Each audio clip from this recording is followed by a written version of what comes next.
Hi friend, स्वागत है आप सभी का। इस वीडियो में बात करेंगे पृथ्वी के वायुमंडल के बारे में डिस्कस करेंगे। इसको कितने पार्टों में डिवाइड किया गया है, कौन कौन से पार्ट हैं, जैसे समताप क्या होता है, क्षोमंडल क्या होता है, ये सभी डिस्कस करेंगे। तो पहला सवाल पूछा गया कि कौन सी पृथ्वी के वायुमंडल की सबसे निचली परत होती है, तो उसे कहा जाता है भाई, क्या कहा जाता है, उसे क्षोमंडल कहा जाता है। क्या कहा जाता है? क्षोमंडल कहा जाता है। क्षोमंडल की चर्चा की जाती है तो पृथ्वी की सबसे निचली परत है। इसकी ऊंचाई लगभग 18 किलोमीटर होती है पृथ्वी से। समताप मंडल क्या होता है? क्षोमंडल से ठीक ऊपर होता है और इसकी ऊंचाई 50 किलोमीटर तक होती है। फिर उसके बाद में 50 से 80 के बीच में आपका मध्यमंडल होता है। 80 किलोमीटर से 400 किलोमीटर के मध्य में आपका आयन मंडल होता है। और उसके बाद में आयन मंडल के ऊपर के हिस्से को वायुमंडल कहा जाता है। इसकी कोई निश्चित सीमा नहीं होती है। ओजोन वायुमंडल के किस परत में सर्वाधिक सघन होता है? तो आप ये जानते हो कि इस मंडल में भी है, तो समताप मंडल में सर्वाधिक ओजोन जो होती है सघन होती है। चलिए ओजोन के बारे में यहाँ पर डिस्कस कर लेते हैं।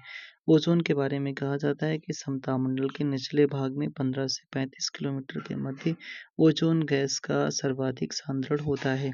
यह गैस सूर्य से निकलने वाली यूवी रेज यानी कि पराबैंगनी किरणों को सोख लेता है, जो जैव जगत के लिए हानिकारक होती हैं। समताप मंडल मौसमी घटनाओं से मुक्त होता है, इसलिए इस मंडल में वायुयान उड़ाए जाते हैं। पृथ्वी के वायुमंडल के विस्तार को क्रमशः 5 परतों में विभाजित किया गया। ये जस्ट अभी हम चर्चा कर चुके थे। क्षोमंडल, समताप मंडल, मध्यमंडल, आयन मंडल, फिर आपका बहिर्मंडल होता है। अगला सवाल, सबसे ऊपरी परत कौन सी होती है? तो आपका कौन सी होती है भाई? बहिर्मंडल होती है।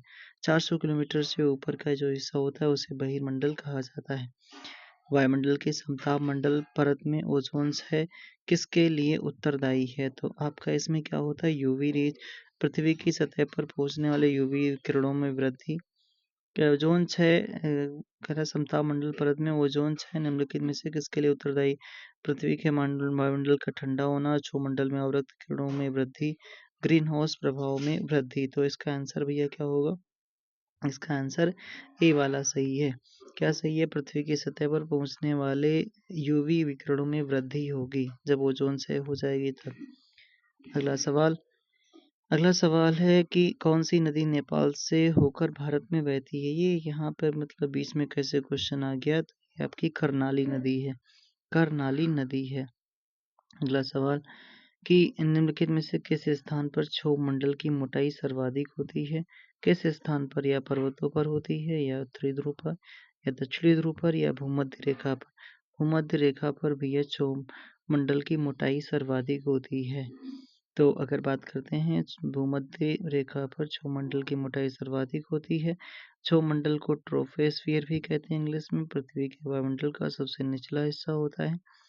वायुमंडल की समस्त मौसमी घटनाएं इसी मंडल में होती हैं। किसमें भैया? क्षोभ मंडल में होती हैं। वायुमंडलीय गैसों की सर्वाधिक सघनता इसी मंडल में पाई जाती है। इस मंडल में ऊंचाई बढ़ने के साथ साथ भैया तापमान में गिरावट दर्ज की जाती है। इसके ऊपर के वायुमंडलीय परत को समताप मंडल कहा जाता है। कौन सा क्षेत्र क्षोभ मंडल को समताप मंडल से अलग करता है? कौन सा क्षेत्र है जो क्षोभ मंडल को समताप मंडल से अलग करता है? तो क्षोभ सीमा जो होती है वो क्षोभ मंडल को समताप मंडल से अलग करता है। तो क्षोभ मंडल को आप ट्रोपोस्फियर कहते हैं। मौसमी घटनाएं सारी इसी में होती हैं।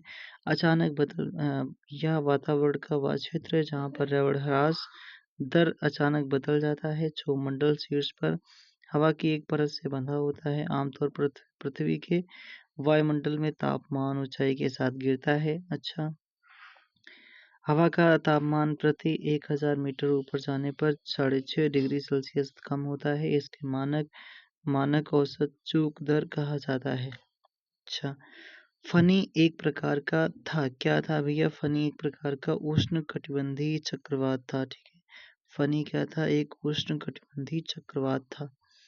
फनी एक उष्णकटिबंधीय चक्रवात था। यह चक्रवाती तूफान उड़ीसा के तट से टकराया था। उष्णकटिबंधीय चक्रवात कर्क रेखा तथा मकर रेखा के बीच उत्पन्न होने वाला चक्रवात है।